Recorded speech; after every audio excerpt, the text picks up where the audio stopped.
Here's another video on the van update. The van came with a basic radio with Sync 3, no navigation, no CarPlay, just Bluetooth audio, which is good. Um, but I like to have CarPlay, Maps, Google Maps, audio, all that stuff. You know, you can upgrade the screen to aftermarket, but then you probably lose some of the ability to get to some of the settings. Like the car has a Wi-Fi uh, LTE system in it that you have to use the radio to get to and set the passwords and stuff. There's an aftermarket upgrade to like a 7-inch, but it's like $2,000. You got to change the computer along with it. So I'm going to go for this add-on CarPlay screen, which I think is an interesting way to do it. It's a wireless CarPlay screen. So I'll walk you through what I chose and why I chose it and what it looks like.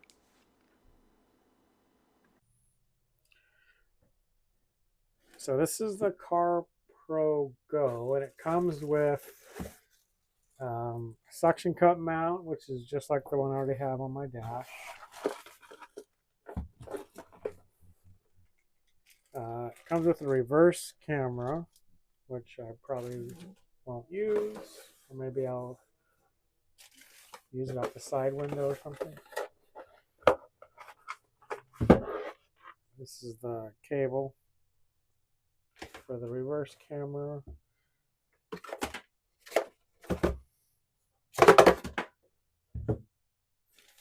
This is a filter if the camera looks unstable. Put that on the power wire or something.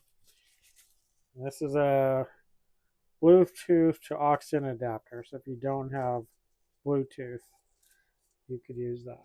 But this Transit has Bluetooth. So let's see if I can open this up. So there's the screen. And basically, what this one does is it'll mount up to the dash like that. It'll give you a wide screen. This will be your touchscreen CarPlay. And then it comes with power cable for your cigarette lighter.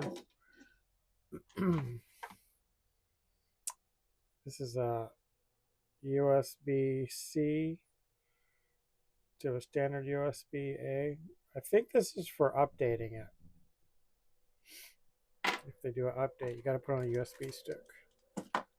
This is a plastic mount for the dash, VHB tape, so you can do the suction cup. And here's just another type of mount. All right, so let me hook it up and show you what it looks like. All right, well, excuse the glare, but they say to mount it so that the base is touching something, which I can see why. But this is the mount for my phone. It's a universal mount, so it worked for this just for real quick. I probably wouldn't set it up permanently this way. I would use one of their mounts. But it is magnetic, so you can take it off. I don't know if I can do it with one hand or not. They don't have the little ball on the back tight. Let's see. Yeah, it's magnetic, so you can take it off. You still have to unplug the wires though, but it is nice the way the wires are routed behind, so you don't really see them from the front.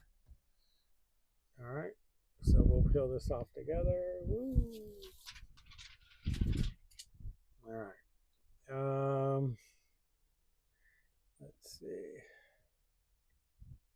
Oh, is there more? Is there another sticker on here?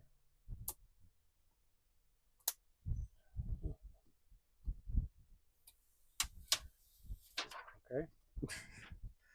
There we go. So the reason I went with this one is because it's wireless CarPlay and wireless Android Auto. And I'll have to set it up with my phone. But it uses Bluetooth to the radio. So you control the screen, and the screen updates everything. So you can control it, get your messages and all that. But when it plays audio, music, and the phone calls, it retains the Bluetooth connection to your phone. So it's a little bit different than a lot of them. A lot of them will do Bluetooth to the screen, and then I think it tries to do Bluetooth to the radio, and then or it does an aux input to your radio and stuff like that. So you end up losing your audio controls and whatnot. So this seemed like to be the best one because I also want to keep using the microphones that are in the car for voice phone telephone calls and stuff. So all right, let me go through and set this up. I only got my phone to record, so you don't get to watch. Okay, we are back. It's pretty glary. They should put a anti-glare screen on it. Anyways, it's not that bad when you're looking at it, but in the recording, it didn't look great. So I don't know. It's pretty responsive. Like I wouldn't expect it to be, you know, that responsive. So you have, you're now playing Elton John, and it's Bluetooth to the stereo, so I can hear it there. Just play it real quick. Let me see it. And then my controls on the stereo, I think will work. I know how to do it. Oh, you got rickrolled.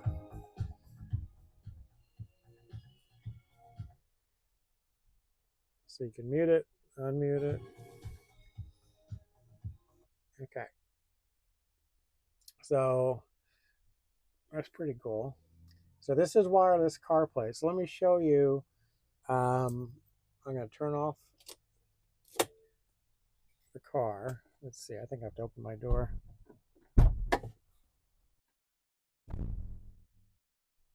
I'm not sure if the outlet I plugged into when it powers down.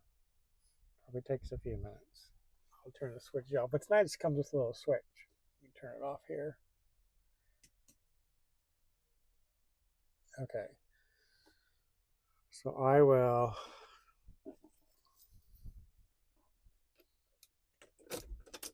turn the car on, turn that switch on, and watch how fast it goes. I assume it'll connect to CarPlay with my phone recording.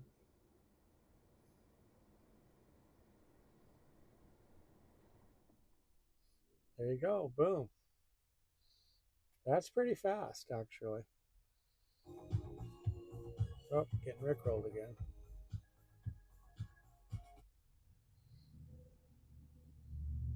So you can make phone calls, you can use the maps, you can use podcast, your news, calendar, your settings, all the regular stuff. Oh yeah, this is CarPro. So you can go, this is the icon to get you to the settings screen. So these are the settings in the unit itself. Let's see. Display logo. Oops, sorry. I believe you can change the logo. Set as logo. Logo setting success. Okay. And then I think if you don't touch it, it'll go back to CarPlay after a minute or a few seconds. Yeah, there you go. But see, it didn't change it. So you have to reboot it after you do that logo the first time. So I'll reboot it. Now watch. When it boots up every time now, it'll show the Ford symbol. So that's pretty neat.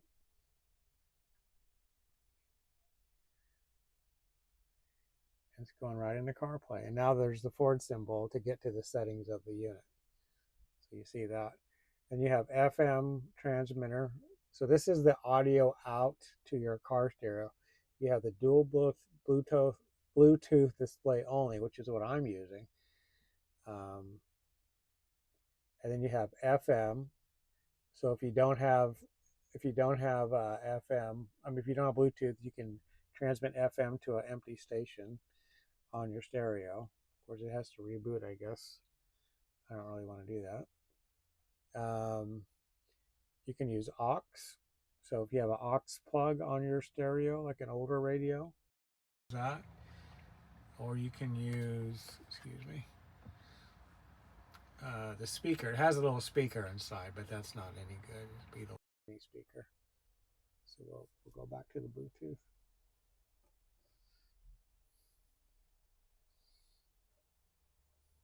So I think I'm going to realign this mount. This is the mount I have when I was testing with my phone. And I can still put my phone on here to charge, and it'll connect to that screen and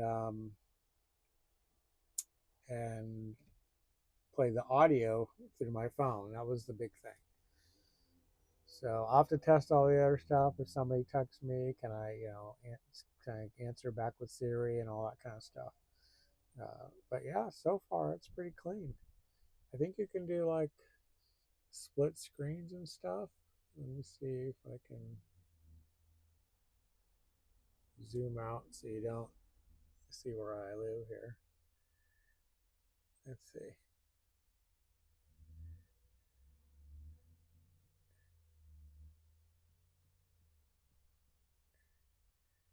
Let me pick somewhere.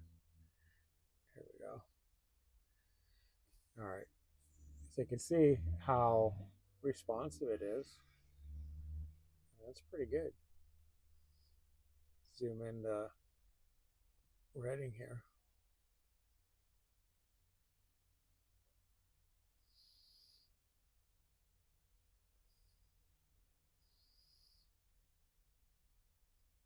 I'd say that's pretty nice for a little aftermarket screen.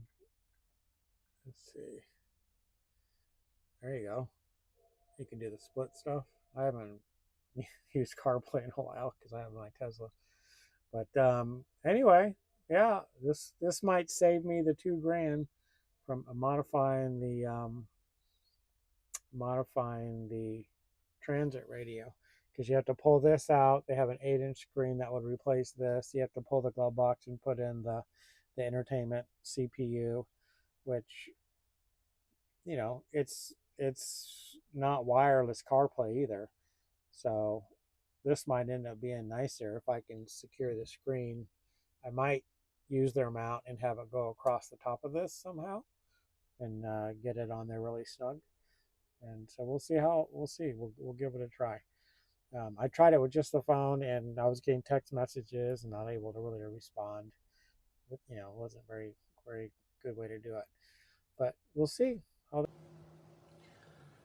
Okay, I recently ordered on Prime Day a rear view mirror camera. It's a dash cam and a rear view mirror backup camera. So I decided the CarPlay screen also had a backup camera, but I never installed it because I do have this little backup screen. But in any case, I just had an idea to make a front bumper cam. So I'm going to install it on the front bumper camera that came with the CarPlay screen. So I found an access hole here where the stereo antenna goes through. So I pulled that grommet. I'll have to add a new grommet to protect the wire. But I pulled the wire through it, and I had to add an extra wire to it because normally that has a short wire that connects to the backup light to switch it over. And I'm just going to have to put a switch on the dash to do that. So I had to add an extra wire. So 12 volts to this. We'll switch the camera, front bumper camera, onto the CarPlay screen. So my wire came out through there. If you follow that orange blade, that's the antenna. And I just pulled the grommet. Again, I'll put another grommet around the whole thing. because I'm likely going to want to add more wires up here for spotlights or something. I'm not sure. And so here's my extension. I was able to pull the camera wire through here using the fish tape, and I'm about to mount it right there. I think this car van had an option for a front bumper camera. So I don't know that I'll need one, but it'll be nice to have since I have the extra camera. Might as well.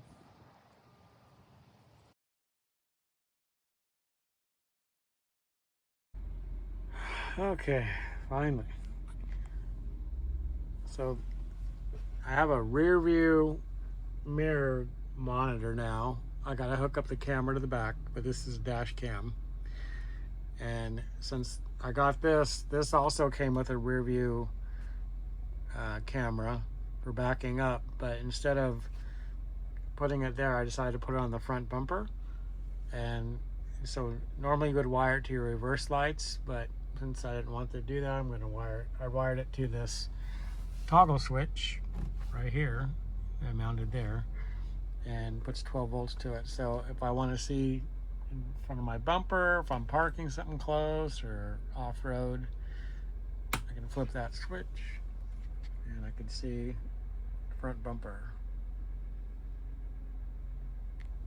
And then when I'm done, go back to CarPlay. Oh, there you go. That's it. Nice to repurpose the camera and not let it go to waste. Until next time, we'll see you down the road.